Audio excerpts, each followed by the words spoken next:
Okay. Got it. Okay. So I believe we are now live. So Chris, if you want to just take 5 minutes, tell us who you are, why you're running, all that jazz, and then we'll do Q&A. Thanks, John. I really appreciate it. It's an honor to be a part of this meeting of the Petit Robert Appreciation Society. I'm also a member and a fan, so great to be reminded of their deliciousness, and maybe I'll even be able to stop by and celebrate with you all for the holiday season. I'd love to do that. It's great to see so many friends on today's Zoom, whether it's John or Carol or the Seagulls or many others that I've had a chance to meet over the years at events. I know Cabell was on here. Cabell is on too. And I want to congratulate all of you on this historic day for Boston, because so many of you were part of the team that helped get Michelle Wu elected mayor. And I'm not fortunate enough to be a Boston resident. I am a neighbor of yours in Brookline Village, right across the Muddy River.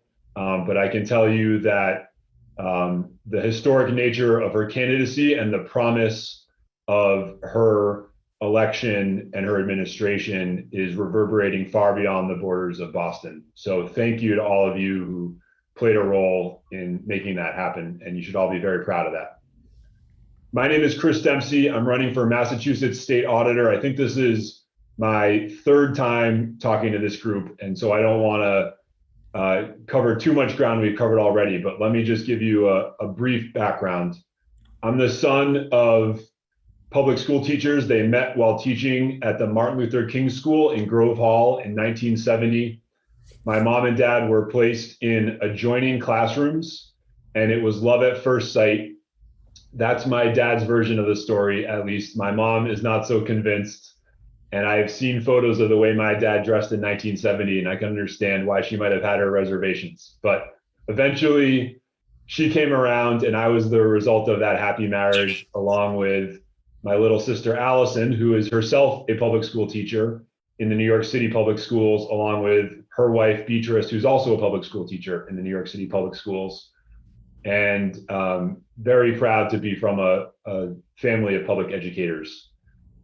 That background led me into a career in and out of public service. I served as Assistant Secretary of Transportation for Governor Patrick in the first term of the Patrick Murray administration. While I was there, I created and co-founded the MassStop program that led to all the smartphone apps that tell you when your bus or train is going to come. I'm guessing many of you have used those apps over the years. I know we did not fix the more fundamental problem of those buses and trains being late, but at least when they are late, you now know that and you have that information in the palm of your hands. And it's been especially transformational for bus riders who now know where their bus is and don't have to wait out in the cold or the rain for their bus to come. I also have experience standing up to protect the public interest. And I think that's critically important in the role of state auditor. And it's how I came to know people like Jonathan Cohn, because I co-founded a group in a living room in Boston called No Boston Olympics. And we worked closely with No Boston 2024, which was a group that Jonathan led, and other allies in standing up to the $15 billion proposal that was Boston 2024. Now, even if many of you were supportive of that bid, or at least the concept or idea of that bid, I'm sure everyone would agree that we needed to have a robust civic conversation about the pros and cons. Our group got outspent by Boston 2024, 1,500 to 1, going up against some of the most powerful business interests and political interests in the state. But working with allies like Jonathan, we were able to triumph because we had two things going for us. Number one is we had the facts on our side. We had that information about prior host bids, Montreal, which took 30 years to pay off its debt, Athens, which has crumbling venues that are not used post-Olympics. But more importantly, we had so many of you. We had regular citizens who went to our websites, came to our public meetings, put bumper stickers on your car, sent in grassroots contributions. By the end of that campaign, we had more individual citizen contributors to our campaign than Boston 2024 had to its campaign. Our average contribution size was $100. Their average contribution size, average, was $100,000. And my takeaway from that effort is that when you put good information in front of the people in Massachusetts, we tend to be a pretty savvy bunch. We tend to get things right. And that's what the state auditor does. It digs into every corner of the executive branch. It figures out what's working, what's not working, and how things need to change. And then it puts that information back into the public realm so that we can build a stronger Commonwealth through that process. I know, and you know, that Massachusetts state government is not doing enough to address high housing costs, our transportation crisis, our student debt crisis, and even just basic public services that aren't delivering in this important moment of recovery from COVID.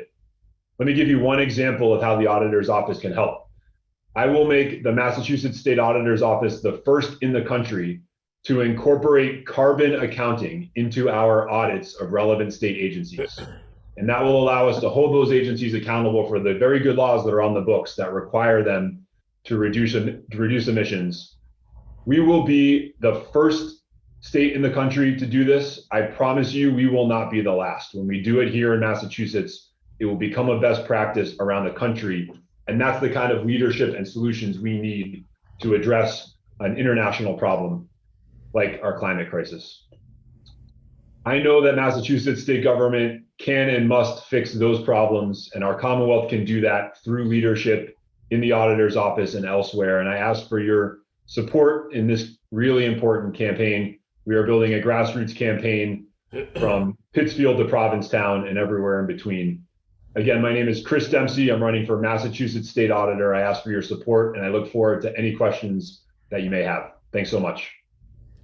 Awesome. Thank you so much, Chris. Any questions that people have, feel free either to just unmute and ask your questions, raise your hand and I'll call on you, or drop your questions in the chat.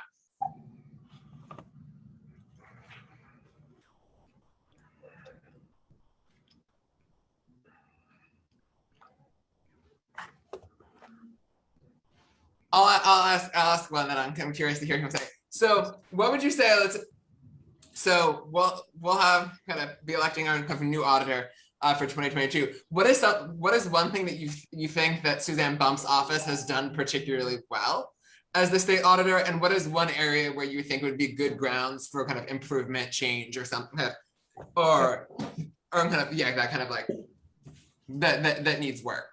That's a great question, Jonathan. I have a lot of respect for Auditor Bump. I've had a number of conversations with her about this office before this race started and also after this race started, and I consider her to be a friend and a mentor. And I think she has been ahead of the curve on some issues.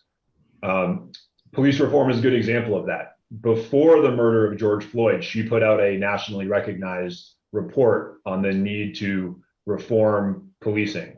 And I give her credit for seeing that, for understanding its importance, and for leading on that issue and being a significant contributor to the debate on Beacon Hill on that issue. And there will be a clear contrast in this race in the Democratic primary about where people have stood on that issue and their eagerness for change and reform versus protecting the status quo. I think an area where the auditor's office can improve is in the area of making it a force for change and good within state government. And not that Suzanne has not done that, but she has even said in her statement about not running for re-election that she is excited to see what the next generation will do and can do with the powers of the auditor's office. I think it has a very strong bully pulpit for being a place for reform and pushing good government. And I like to think that when I've had the opportunity to use a bully pulpit or stand on a bully pulpit, in the case of No Boston Olympics, in the case of my work leading Transportation for Massachusetts, which was the state's leading advocacy group for better transportation, that I've made the most of those opportunities, even when we've been outspent or outgunned by special interests. So that's why I'm so excited about this role and what I look forward to bringing into the auditor's office. Great, thank you. I see Ben and Jane. So Oh, sorry. I accidentally unmuted you when trying to ask you, ask to unmute. Okay. Got it. Chris, thank you. I actually have two questions. Can you talk more about the carbon footprint audit and what you think the impact is going to be? And secondly, does the auditor ever get involved with state performance measures? That is, how well we are doing in X, Y, and Z. For example, we have loads and loads of money in for infrastructure and other things, and we need to figure out how we track those investments and what the impact is of those. So, how much do you get into the weeds some of these issues? That's a great question, Ben, or set of questions, and I think they're related to each other. I'll start with the second. You're absolutely right. We need to be tracking and measuring the impacts of all of our spending, but maybe especially the federal spending that is now in play, both from the ARPA Stimulus Act as well as now from the infrastructure bill.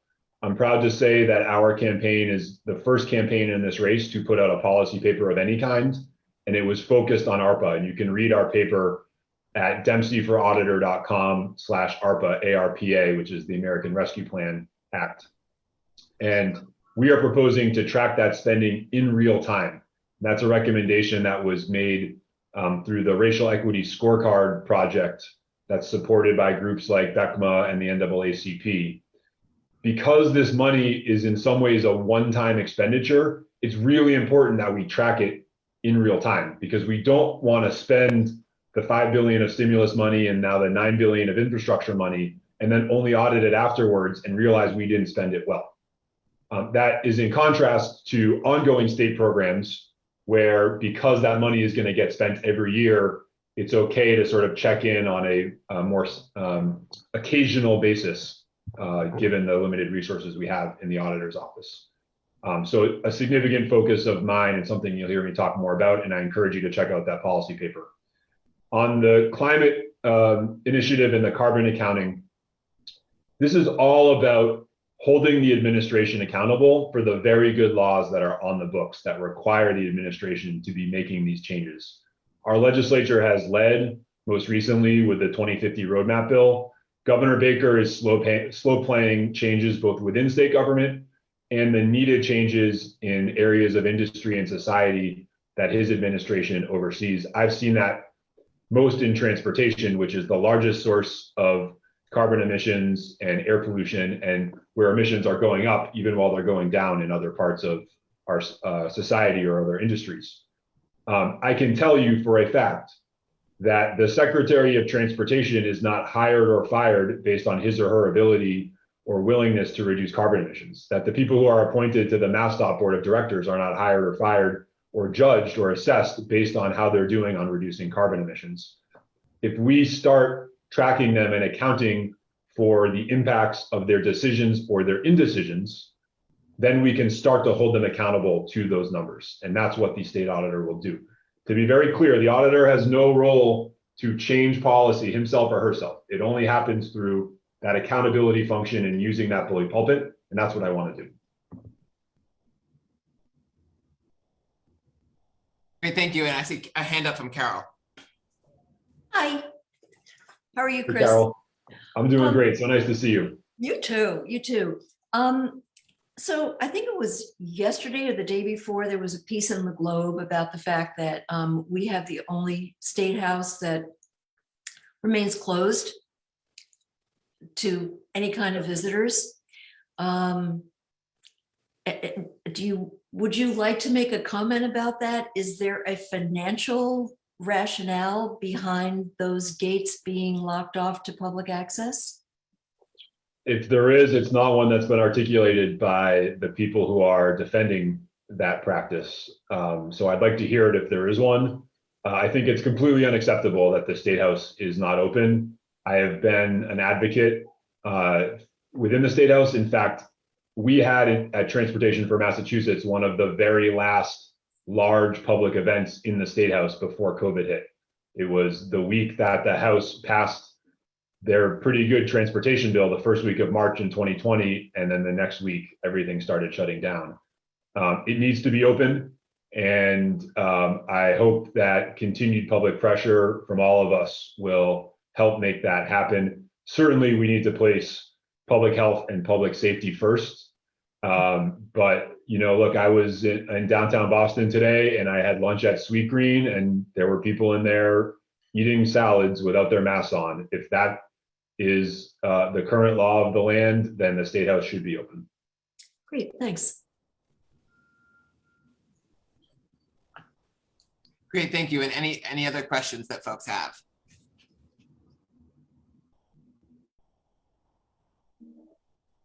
Going once for questions. Going twice. Hearing, and Ben, that's a residual hand, correct? Okay. Hearing none, I'll say thank you so much for joining us. Can I get a round of applause? Thanks, Jonathan. So I have a very quick request of all of you, which is that I like to post on Twitter and Facebook that I stopped by the ward committee. And so I'm going to take a screenshot right now and would love your best smile or thumbs up or whatever it is to show that you're alive and not just a blank screen. So I'll count down from 3, 2, 1. Thanks, everybody. Really appreciate the time to join you all tonight, and looking forward to the next chance to see you. And I'd love to come by the holiday party. I'll take the 39 bus down anytime you invite me. Awesome. Well, thank you so much. Great to see you. Thanks, guys. And I'll let in our next speaker. Do you want to have dinner before? Diana, welcome. Yeah. Are you having a meeting now? No, Exciting. And again, you talked a little bit about, getting out the vote and how you're thinking forward to that, which is so much of an issue. Diana, if you are, I will add you to Spotlight. Let me take Chris off Spotlight. So I'll give you, as I said, if you get 5 minutes, tell us who you are, why you're running, kind of all that jazz, and then we'll do some Q&A afterwards. All right, great. Thank you so much, Ward 4, for having me. Thanks to our host. Late last year, then came this summer's political and economic turmoil. Now some night. Hold on, I'm hearing background noise, so let me just mute. I'm gonna mute everybody and then unmute you.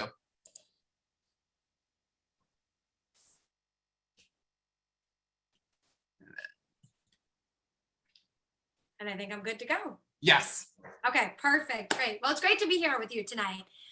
My name is Diana DiZoglio. First and foremost, thank you for the opportunity to join you and to share my story and a little bit about why I'm running. I am a state senator from the Merrimack Valley. I actually just got off the phone a few minutes ago with your wonderful state senator, William Brownsberger, talking about redistricting. I want to give him a huge shout out. He's a mentor of mine in the Senate.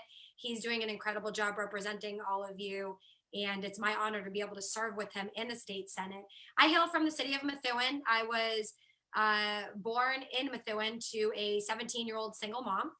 We moved back and forth between the cities of Methuen and Lawrence throughout my childhood, soon to be a majority minority community here in the redistricting process.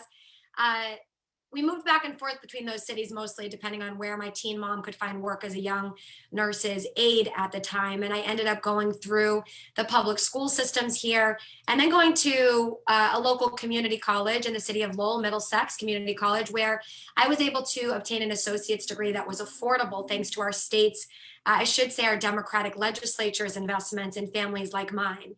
And I ended up from there going on to earn a seat at Wellesley College, where I was so grateful to have earned a seat at, but I was only able to actually attend Wellesley College because of a full financial scholarship that I had received.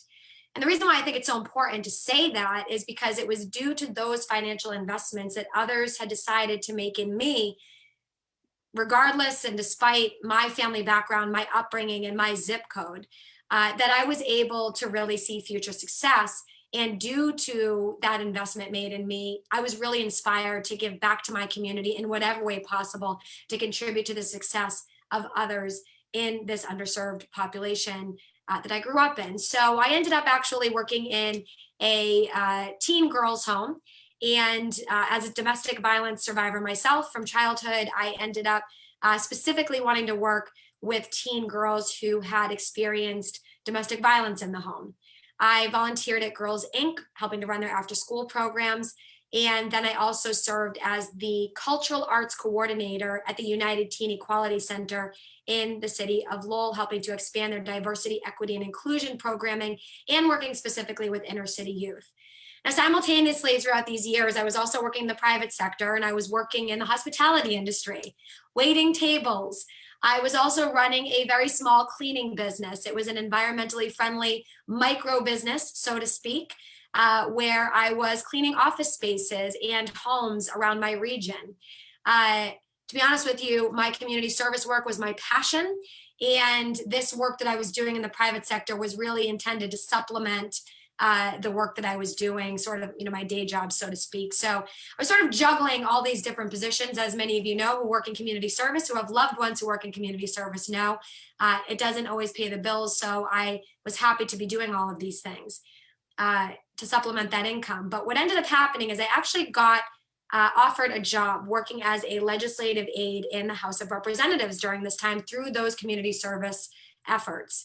And the state rep at the time needed somebody who had deep community ties and who spoke fluent Spanish. So I said, well, that's great. Sounds like I could be a good fit for this job. Sounds like a great fit, mostly because I need health insurance. And that was a really big selling point for why I actually ended up taking that job. But I also ended up taking the job because I hoped that could be a way to increase the work that I had already done regarding those community service efforts and expand upon that work helping my community that I grew up in. And I ended up taking the job, and I'll be honest with you, friends, at that time, I had no idea what a state representative even did. I had no idea what the state legislature did. I think I barely knew who the governor was at the time, and had really only participated in presidential elections up until that point for the most part.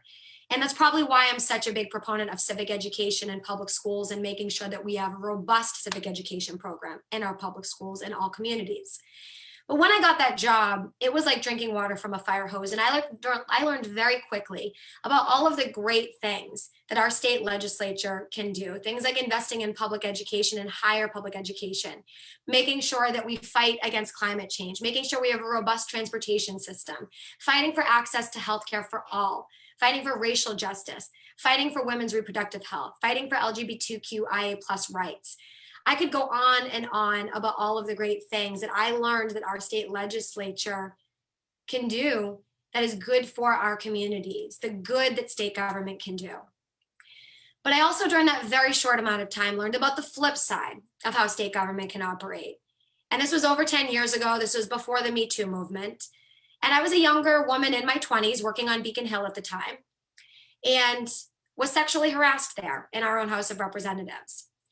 And the way that it was thought appropriate to deal with that harassment was to dismiss me from my position so the harassment would stop, and then require that I sign a taxpayer-funded non-disclosure agreement, which was required of me by the former Speaker of the House, sign a taxpayer-funded non-disclosure agreement that prevented me from talking about anything that I had seen, witnessed, or experienced behind the closed doors on Beacon Hill. But I didn't let them get rid of me, and I didn't let them keep me quiet, and I didn't leave state government like they told me to do. I instead decided to run for state representative myself, and a little over a year later, made my way back into that same chamber as the youngest woman serving in the House of Representatives at that time.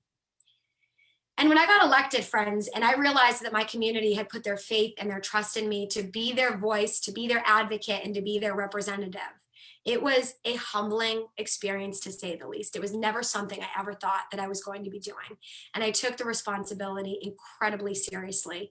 And I knew that it was my responsibility and incumbent upon me to use what I had learned, what I'd seen, what I had experienced behind those closed doors on Beacon Hill, to fight for other families in our communities who, like my family was, and look, maybe for completely different reasons, but for who, like my family was, have either been ignored or dismissed or disenfranchised by a system in our state government that just isn't working for all families in Massachusetts the way that it could and the way that it should.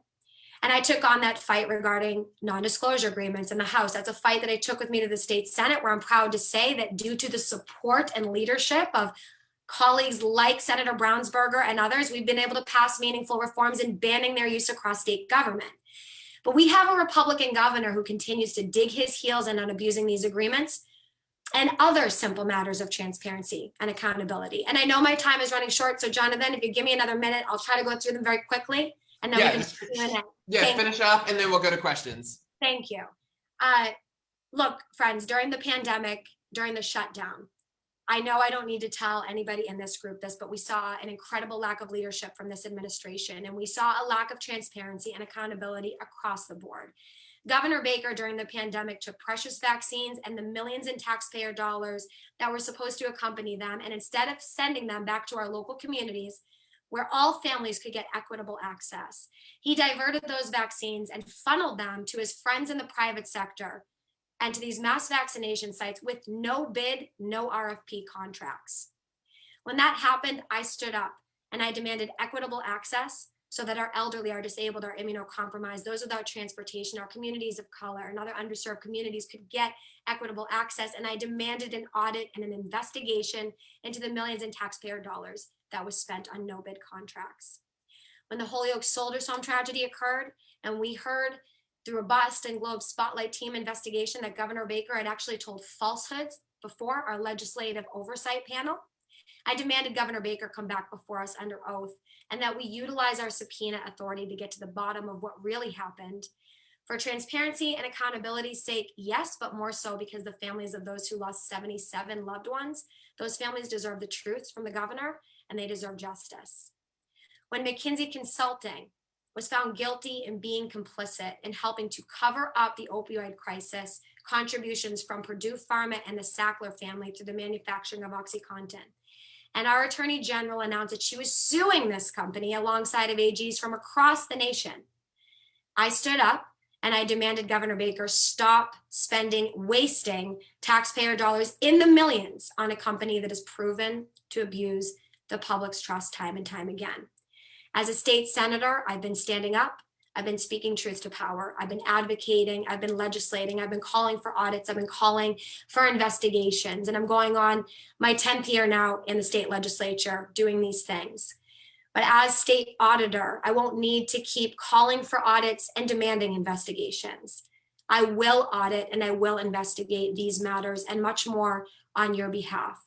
Because we all know sunlight's the best disinfectant, and we can use a whole lot more of it here in the state of Massachusetts, where for as progressive as we are, we continue to be ranked by almost every single good government group as one of the least, if not the least transparent state government in the entire nation. And I know that we can do better. And if we can do better, we must do better. And I will be an auditor that will shine a light in those dark areas of government, but I can't do it without your support. So I am here to ask you for it respectfully. And I'm opening up the floor to questions. Thank you so much, Mr. Chairman. Awesome. Thank you. Thank you so much for joining us here. Any questions that folks want to ask? As I noted before, feel free either raise your hand and I'll call on you, drop your question in the chat, or unmute and ask your question yourself.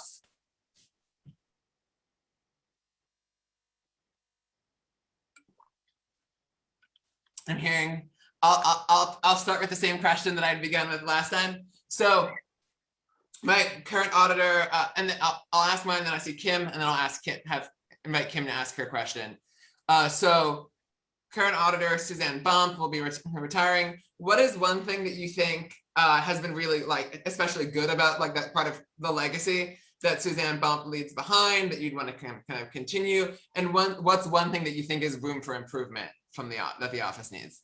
Let me first and foremost say I'm a big fan of Auditor Bumps. I think she's done a great job. I think that she took the office from the level that it was at previously, where Joe DiNucci was doing great work, and she built upon that and brought the work of the auditor's office to the next level.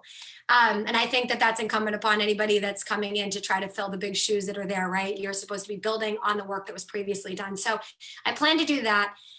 One thing in particular, if I have to choose, and there are so many great things, right? I'm thinking about the audit that she did regarding Western Mass recently, amongst other things. But I think one of the things that I love that she does is she's able to identify gaps in the system, working on uncovering different challenges within state agencies or different regions, identify those gaps alongside of her office, but then take that work with her in her conversations that she has with state legislators, and then not just present that information to the general public and say, well, here you go, and now good luck. She actually takes action and she works alongside of legislators in those regions to try to fill the gaps that her office has identified. I'll give you one simple example, the pilot program, payment in lieu of taxes, okay, pilot. That program is supposed to be a program that helps municipalities to regain financial losses that they receive because of state reservations and state parks that take up property within their municipalities that otherwise would have been able to potentially been sold and have commercial real estate taxes coming in or regular residential property taxes coming in, right? So those municipalities need to recoup their losses somehow. So the state has an agreement that they're going to give municipalities that accept these state parks and state reservations payments in lieu of the taxes they're supposed to be receiving. But when Auditor Bump did an audit, she found out that that program is significantly underfunded, that it's not equitable, and that our cities and towns are getting gypped. And if our cities and towns are getting gypped, that means that our local services, councils on aging, transportation, public education, the list continues, are really suffering as a result of the city's inability to fund their obligations, which many of which are put upon them by the state. So she decided to take her work alongside of her office in uncovering those inequities and the gap in funding and file a bill alongside of one of my colleagues in the Senate to address that funding gap. And she's been advocating for that piece of legislation, and I'm a co-sponsor of that legislation. So I value a lot the way that she works with the legislature to try to address the challenges her office identifies. And that would be one thing that those are big shoes to fill. I'm hoping that my work in the legislature will assist in, helping me to continue these relationships and the conversations that need to be had to make progress, to be able to make progress on these issues. Something that could be built upon. I think, I always talk about not just wanting to do financial audits and wanting to do qualitative audits of processes and procedures as well to make sure that our systems and state government systems, plural, are working and functioning correctly. I'd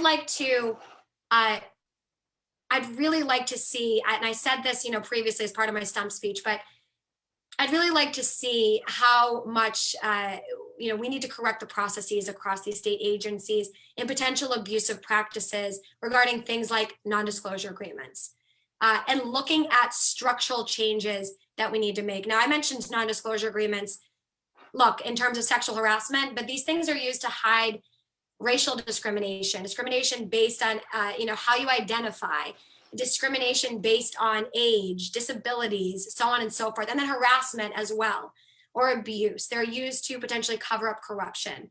And when we found out that 33 of these agreements had been handed out in our own House of Representatives when I came forward to break my non-disclosure agreement several years ago, we then found out and uncovered that these agreements are being abused across our state government. And the taxpayers are funding the bill and footing the bill for potential harassment, discrimination, and abuse across our state government. Now, that's certainly not the only area where we need to do an investigation to uncover how much in our tax dollars is going towards these types of agreements, but it's certainly a very salient one that I think we can all understand, should be looked into. And I think that, this is something that I've championed in the legislature. I would take that with me as well to the auditor's role and look to champion that using my personal experience and the stories that I've had shared with me that I'm not allowed to speak about because folks are bound by NDAs and they're afraid to come forward for fear of retaliation. So I think helping to break the fear of retaliation and empower survivors, victims, and just workers across the board in our state government to come forward, to feel safe being the whistleblower, to be able to speak truth to power. I'd really like to empower people using that role. It's a great platform. And, of course, the work gets done, but it's also an advocacy role. We are the state, if you're the auditor, you're the state's chief accountability officer. So I'd love to use that role as a platform to raise issues like this and to speak out about the changes that need to occur. And I've also said time and time again that I would also be willing to audit the legislature if it continues to be under the purview of the state auditor's office, should I have the humble honor.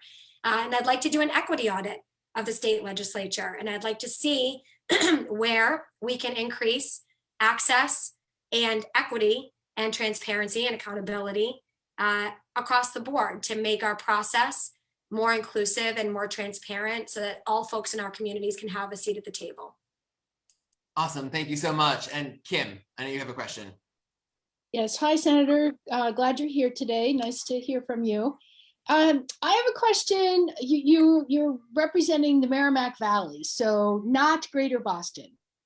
And Correct. so we like the old New Yorker map, and so I'm just wondering what's going on outside of Greater Boston, that the rest of us should know about, and what a perspective from the Merrimack Valley would bring to the issues of how government is functioning, not in the Greater Boston area, not in the Boston metro area, like the rest of the state. Hey, thank you for being from the Greater Boston area and asking me this question. I do not get asked that question very often. It's normally me, fighting for my district and demanding that we get the resources that we need, as do many senators do the same thing. But thank you for the question. My response to that is many times, look, folks reach out to their legislators, generally speaking, when they have an issue, right? It's not often that folks call just to say, hey, we just want to let you know we're having a great day. Keep everything going the way it's going. Most of the time, folks call us because they're upset about something that's happening, or they feel like they're getting the short end of the stick, or they want to be heard on a particular piece of legislation. And many times when I hear from folks in my region, and look, I've been going statewide now, I can say this about the Berkshires, a lot of Western Mass, Central Mass, I could say this, I've been down in the Cape, so on and so forth. But it does start right here with me, as far as like how much I've heard this.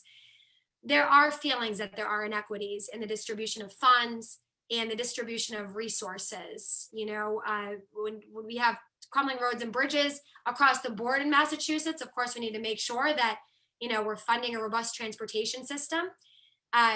When we talk about it up here in the Merrimack Valley, that's in the form of, the MVTRA, making sure that we have a robust public transit system here that's not necessarily the MBTA, right?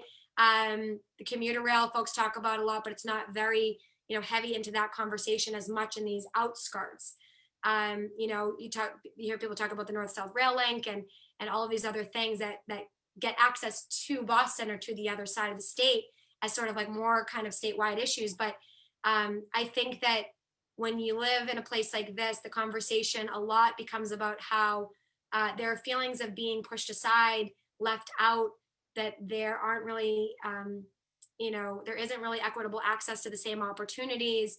It's a struggle to get businesses to stay here because we're right on the New Hampshire border. So that puts us in a tough position when it comes to policies, because we are battling the New Hampshire border right here with all of our mom and pop shops and our micro businesses, our women-owned, our minority-owned businesses, feeling the push to maybe jump across the border and calling us about those challenges, losing tax revenue across the border as well in those sales.